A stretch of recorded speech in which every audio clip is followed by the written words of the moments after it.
Wel, bore da. The verse of scripture I want to share with you this morning is a well-known verse of scripture. It's from the Old Testament. It's the book of the prophet Isaiah. It's chapter 41, and it's that famous 10th verse where God says, "So do not fear, for I am with you. Do not be dismayed, for I am your God. I will strengthen you and help you. I will uphold you with my righteous right hand." Personally, I haven't counted for myself, but rumour has it that the phrase "fear not" occurs some 365 times in the Bible. We are reminded and taught on a daily basis not to fear. But quite frankly, I don't know about you, but I can say it's easier said than done.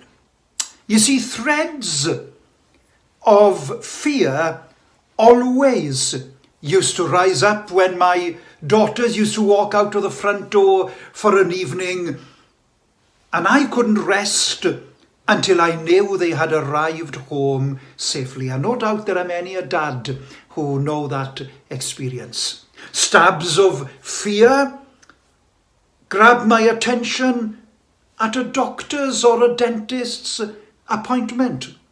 Fear nudges me awake at night sometimes as I think of my eldest daughter living some 2,000 miles away on her own at Bucharest.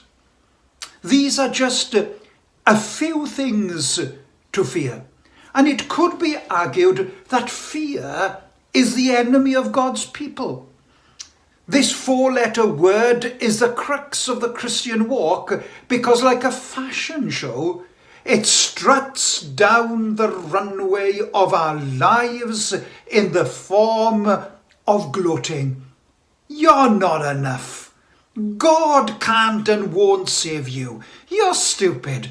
You're going to mess this up. You don't deserve this promotion. And of course, during this pandemic, fear may have told us you're going to die of COVID. However, the promise of Isaiah 41:10 is, do not fear, for I am with you. Do not be dismayed, for I am your God. I will strengthen you and help you. I will uphold you with my righteous right hand. Isaiah 41:10 gives us several reasons why not to fear. And here are 5 reasons. First of all, for I am with you. Do not fear, for I am with you, is God's message. You see, the God of heaven's armies is with us. And therefore the Apostle Paul says, if God is for us, who can be against us? So don't fear, for I am with you. Then he says, don't fear because I am your God. Don't be anxious, for I am your God. This omnipotent, all-victorious God is our God. There is no greater than Jehovah. Listen to Moses in Exodus 15 and verse 11. Who among the gods is like you, Lord?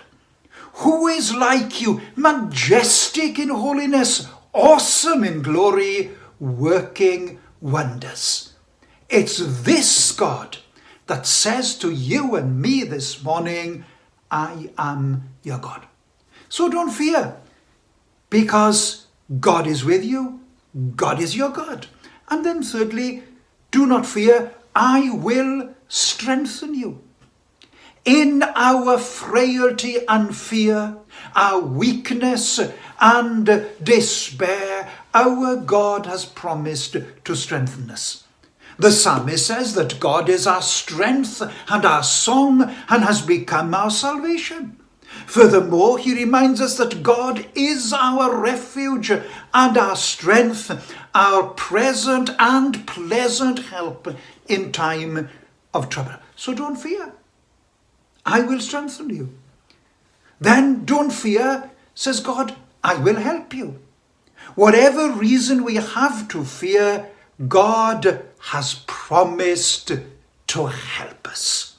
And then finally, he says, don't fear, because I will uphold you with my righteous right hand. Friends, this morning, when difficulty comes and fear grips our hearts, always remember that underneath us are the everlasting arms. His righteous right hand is more than able to uphold us.